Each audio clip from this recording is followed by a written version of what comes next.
ناظرین، یہ حضرت حزقیل علیہ السلام کی قوم کا ایک بڑا ہی عبرت خیز اور انتہائی نصیحت آموز واقعہ ہے، جس کو خداوند قدوس نے قرآن مجید کی سورہ بقرہ کی آیت نمبر 243 میں بیان فرمایا ہے۔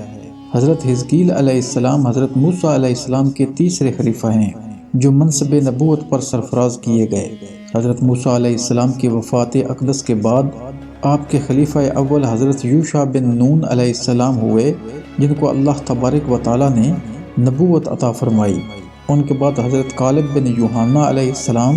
حضرت موسیٰ علیہ السلام کے خلافت سے سرفراز ہو کر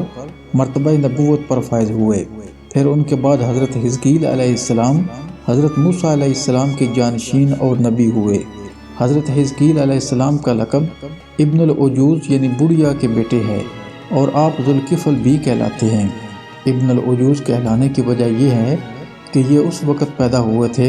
جبکہ ان کی والدہ ماجدہ بہت بوڑھی ہو چکی تھیں، اور آپ کا لقب ذوالکفل اس لیے ہوا کہ آپ نے اپنی کفالت میں لے کر 70 انبیاء کرام کو قتل سے بچا لیا تھا، جن کے قتل پر یہودی قوم آمادہ ہو گئی تھی۔ پھر یہ خود بھی خدا کے فضل و کرم سے یہودیوں کی تلوار سے بچ گئے اور برسوں زندہ رہ کر اپنی قوم کو ہدایت فرماتے رہے۔ مردوں کے زندہ ہونے کا واقعہ یہ ہے کہ بنی اسرائیل کی ایک جماعت جو حضرت حزقیل علیہ السلام کے شہر میں رہتی تھی، شہر میں طاعون کی وبا پھیل جانے سے ان لوگوں پر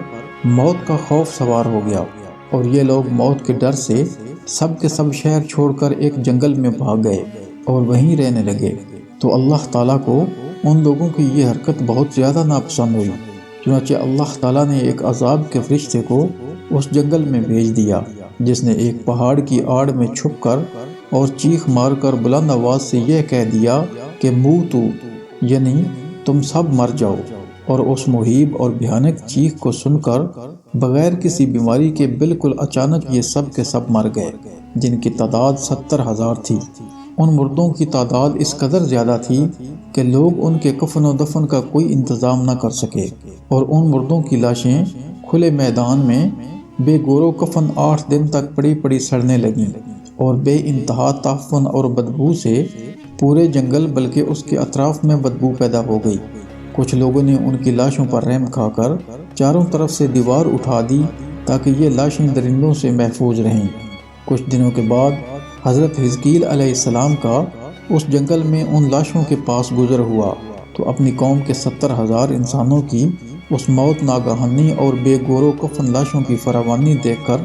رنج و غم سے ان کا دل بھر گیا۔ آپ دیدہ ہو گئے اور باری تعالیٰ کے دربار میں دکھ بھرے دل سے گڑ گڑا کر دعا مانگنے لگے کہ یا اللہ، یہ میری قوم کے افراد تھے جو اپنی نادانی سے یہ غلطی کر بیٹھے کہ موت کے ڈر سے شہر چھوڑ کر جنگل میں آ گئے۔ یہ سب میرے شہر کے باشندے ہیں، ان لوگوں سے مجھے انس تھا، اور یہ لوگ میرے دکھ سکھ کے شریک تھے۔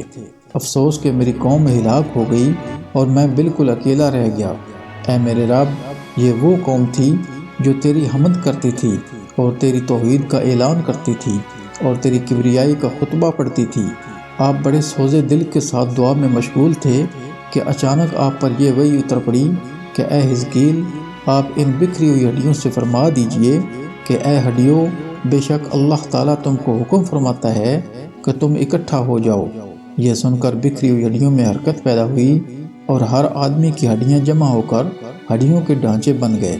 پھر یہ وحی آئی کہ اے حزقیل، آپ فرما دیجئے کہ اے ہڈیوں،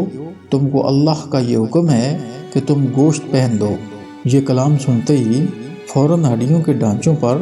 گوشت پوش چڑھ گئے۔ پھر تیسری بار یہ وحی نازل ہوئی، اے حزقیل، اب یہ کہہ دو کہ اے مردو، خدا کے حکم سے تم سب اٹھ کر کھڑے ہو جاؤ۔